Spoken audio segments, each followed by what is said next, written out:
Assalamualaikum warahmatullahi wabarakatuh.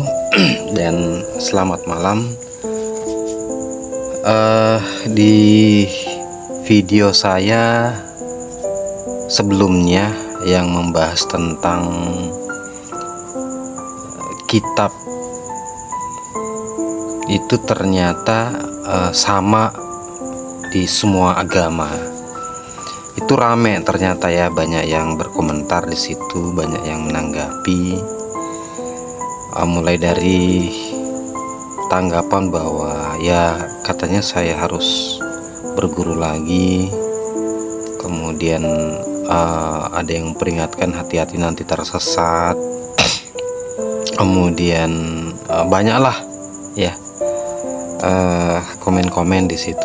Makanya yang pertama saya mau katakan bahwa saya mungkin tidak akan menanggapi di kolom komentar.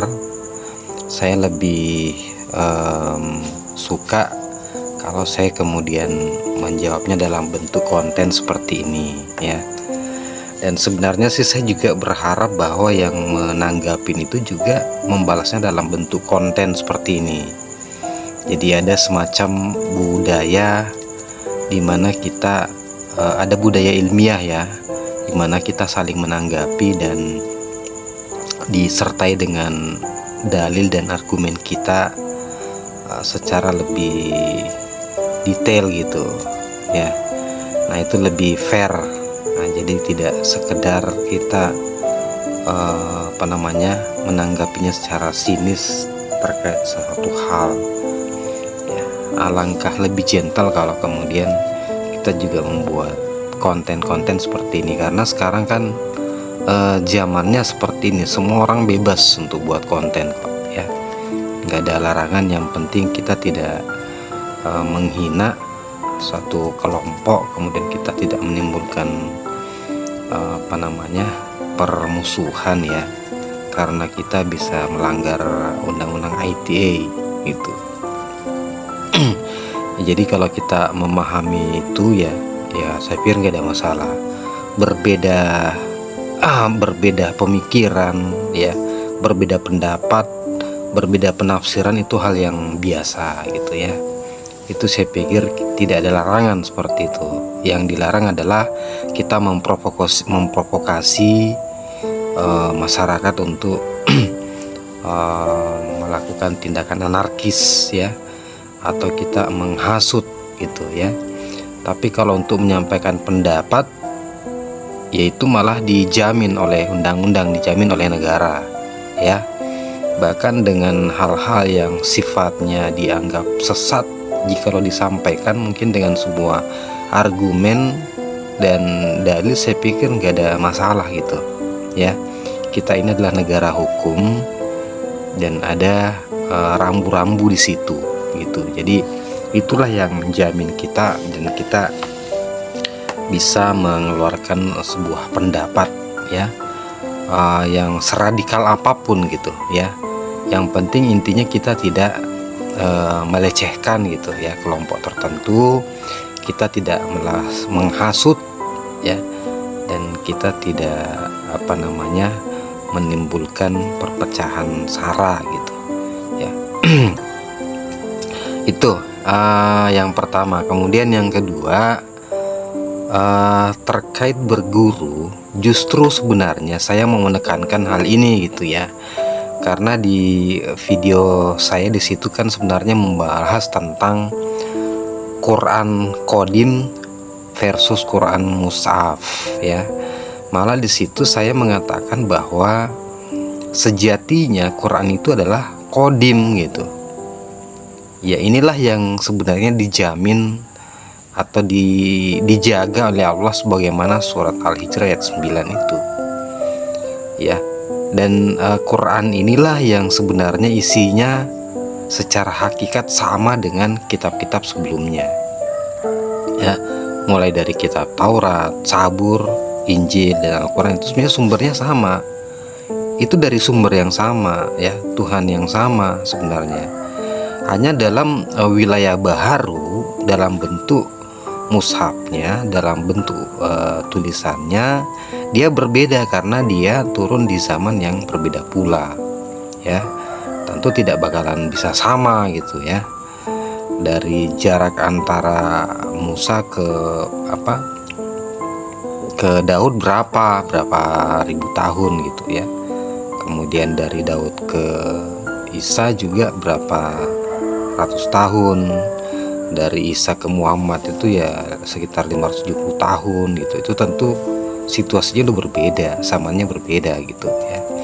Kita aja yang buyut kita yang udah lewat 100 tahun kita nggak tahu gitu ya.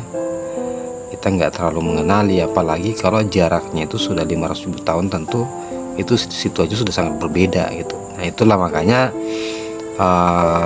kenapa mungkin dalam wilayah-wilayah baru pasti ada perbedaan, tetapi secara hakikatnya ya, di alam kodimnya, makna kodimnya itu sama karena dia berasal dari sumber yang sama.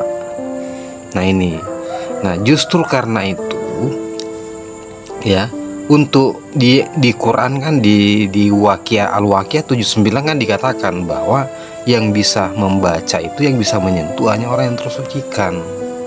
Itu tuh yang dimaksud Quran Qadim itu, yang tidak berlafaz, tidak berhuruf itu ya. Dan di Al-Quran pun dikatakan bahwa Quran itu diturunkan di hati, di kolbu gitu ya. Nah jadi kan sebenarnya untuk membacanya itu lewat kolbu gitu. Nah artinya ruhani juga ya, kita harus masuk ke dalam ruhani itu bisa membacanya gitu. Nah untuk masuk ke dalam ruhani itu, ruhani kita harus teraktivasi, dan untuk mengaktifasi ruhani harus melalui seorang guru ruhani ya itu. Jadi di satu sisi sebenarnya penanggap itu ada benarnya bahwa untuk memahami sejatinya Quran kita harus berguru ya. Saya malah menegaskan bahwa wajib itu, tidak bakalan bisa memahami Quran Qadim kalau kita tidak melalui seorang guru rohani ya. Dan guru rohani itu tentu melalui seorang guru pembimbing jasmani. Makanya kalau untuk memahami Quran Qadim itu carilah guru jasmani yang di belakangnya ada guru rohani ya, seperti itu. Jadi itu penegasan saya. Kemudian yang ingin juga saya tanggapin bahwa mushaf Quran itu tidak mungkin terdistorsi. Nah ini kan debatable ya. Nah silakan ya, kalau mencari literatur tentang ini kan banyak sekali. Sekarang kita punya ada ChatGPT, kemudian DeepSeek ya, dan Meta AI itu banyak sekali. Jadi untuk mencari literatur bagaimana sejarah Al-Quran itu dimushafkan, bagaimana sejarah Quran itu dicetak, bagaimana sejarah tentang proses pemushapan di zaman Khalifah Utsman, itu banyak sekali. Itu sangat mudah untuk ditemukan itu ya. Untuk memahami hal ini, membaca literasi ini tidak perlu berguru gitu ya. Kalau cuma sekedar itu yang dimaksud tadi berguru, karena terlalu banyak sudah banyak sumber yang bisa kita dapatkan. Makanya kan sekarang kan banyak serangan-serangan dari orientalis ya, dari luar terkait dengan orisinalitas dari Quran yang kita baca sekarang ini, mushafnya gitu. Jadi itu banyak. Jadi saya mengatakan bahwa selalu ada celah terjadinya distorsi ketika itu masih di wilayah baru ya. Mushaf itu kan adalah campur tangan manusia ya.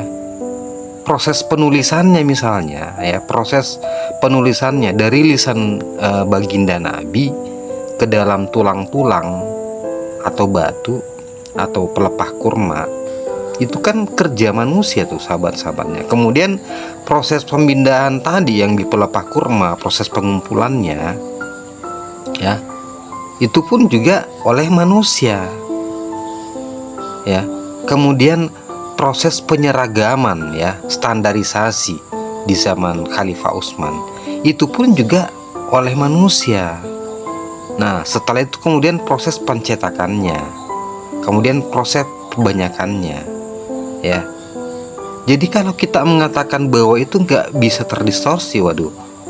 Nah, ini yang harus kita pertegas gitu ya. Jadi selalu ada celah, karena ketika dia masih dikerjakan oleh manusia, itu pasti ada celah, karena manusia itu sifatnya relatif, nggak bisa.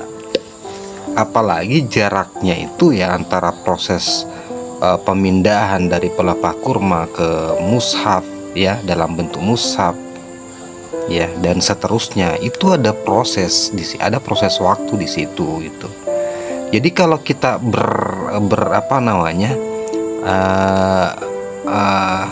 kekeh bahwa tidak bakalan ada distorsi, ya tunggu dulu gitu ya. Ini debatable gitu ya. Boleh-boleh saja kita berpendapat seperti itu, bahwa tidak bakalan mungkin gitu terdistorsi, ya, karena alasannya dijaga, ya.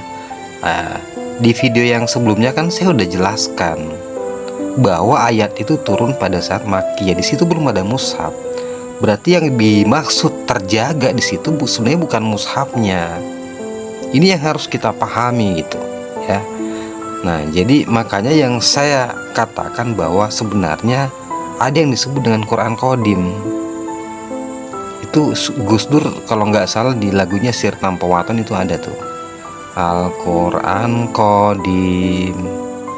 Nah itu kan, itu tidak berhuruf dan tidak berlafaz gitu, ya.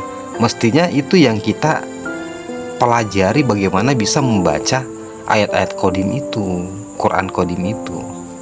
Inilah yang saya maksud bahwa pada level Qadim itu semua kitab sama, karena sumbernya sama dari yang Maha Qadim, ya. Nah itu, ketika kemudian dia masuk kepada wilayah baharu, ya disitulah kemudian akan terjadi perbedaan dalam bentuk wujudnya gitu. Nah, karena dia kemudian sudah masuk pada wilayah baharu, otomatis kemudian akan dia menjadi sesuatu, dia menjadi mewujud dalam bentuk teks, ya.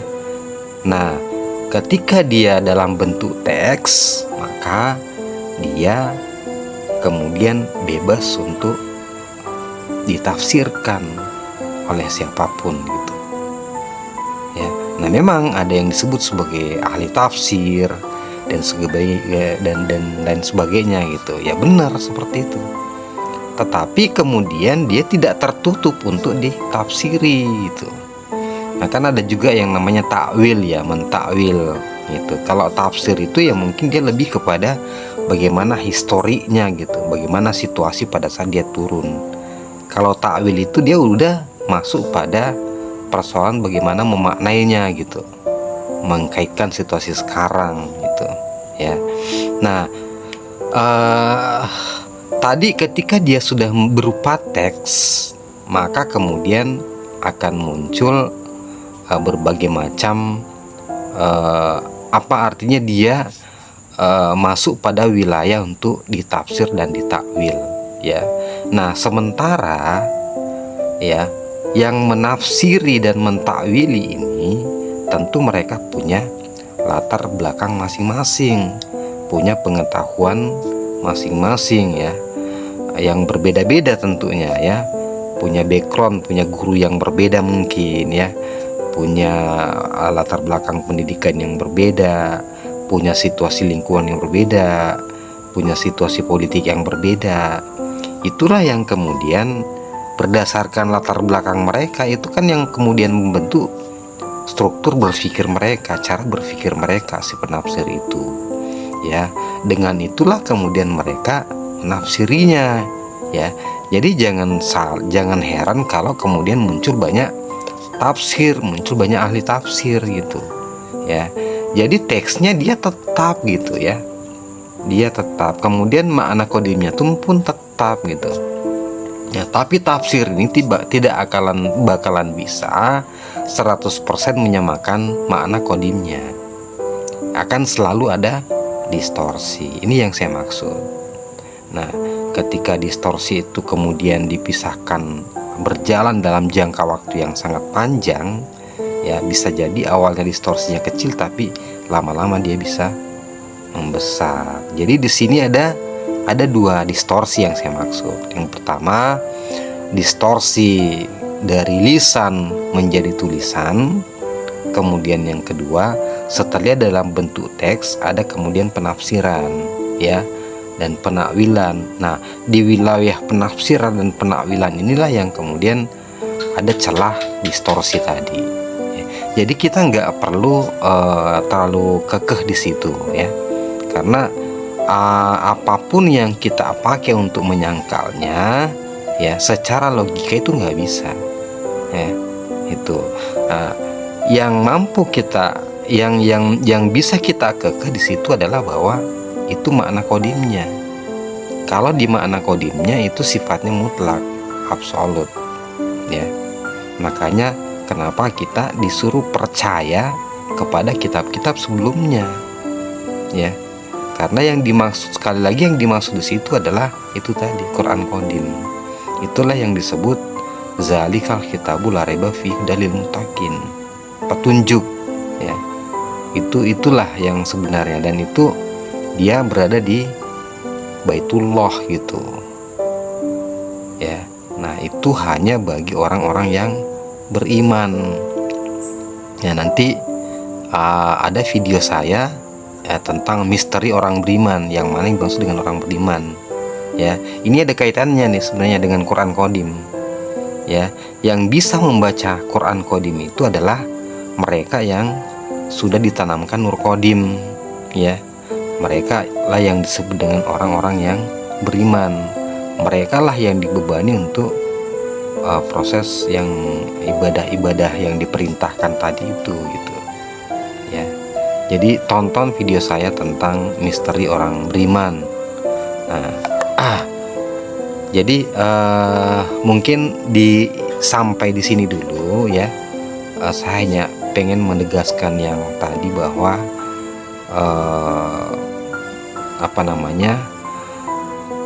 ada Quran Qadim, dan untuk membaca Quran Qadim itu kita harus masuk ke dalam ruhani ya. Karena di Al-Waqiah dikatakan bahwa hanya ruh yang tersucikan gitu yang bisa menyentuhnya ya. Nah, makanya saya juga ingin menegaskan bahwa mushaf itu penting juga. Karena di video saya itu saya jelaskan bahwa mushaf itu adalah sebuah gerbang sebenarnya. Gerbang untuk memasuki ya makna kodimnya, makna ruhaninya gitu ya. Dia salah satu gerbang ya. Tetapi walaupun misalnya tanpa mushaf pun ya, kadang orang bisa menemukan atau membaca ayat-ayat kodim itu ketika dia memang bisa masuk dalam ruhaninya gitu ya. Ya, makanya termasuk kitab-kitab lain itu pun juga adalah sebuah pintu gerbang. Dengan mushaf itulah kita bisa melakukan penelusuran terhadap makna kodim gitu ya. Nah, makanya saya bilang salah satu. Kalau salah satu berarti kan ada yang lain gitu ya. Jadi sekali lagi bahwa dia tetap penting ya. Dia bisa menjadi, dialah yang merupakan wujud fisiknya gitu ya. Nah, wujud fisiknya untuk bisa masuk ke makna-makna kodimnya, ayat kodimnya. Tetapi untuk membaca ayat-ayat kodim itu, untuk masuk atau mengenali Quran Kodim, itu kita harus melakukan aktivasi rohani. Dan untuk aktivasi rohani kita harus ketemu dengan guru rohani, harus berguru, guru rohani. Dan guru rohani itu selalu ada di jasmani seorang guru jasmani ya. Karena untuk masuk kepada guru rohani, guru rohani itu selalu ada di dalam guru jasmani, dan guru jasmani itu harus hidup, ya. Kalau sudah mati berarti dia udah nggak di situ, karena Allah ini kan kaitannya nanti ke Allah ya. Tali jasmani di belakangnya tali rohani. Tali rohani itu di situ ada tali Rasulullah, dari tali Rasulullah itu ke Allah gitu. Allah maha hidup dan dia pasti dan wajib bersemayam di yang hidup. Kalau sudah mati berarti udah nggak di situ lagi, ya. Tali jasmani sudah nggak di situ. Nah ini tekan saya, penekanannya di situ ya, bahwa harus yang hidup. Carilah guru rohani melalui seorang guru jasmani, ya. Guru jasmani yang hidup, ya. Jangan guru yang sudah mati, tapi yang hidup. Nah, disitulah kemudian kita bisa melakukan berguru bagaimana mengaktifasi rohani kita. Barulah kemudian kita bisa masuk ke melakukan perjalanan spiritual dan mulai belajar untuk membaca kitab Qadim itu. Oke. Selamat malam. Assalamualaikum warahmatullahi wabarakatuh.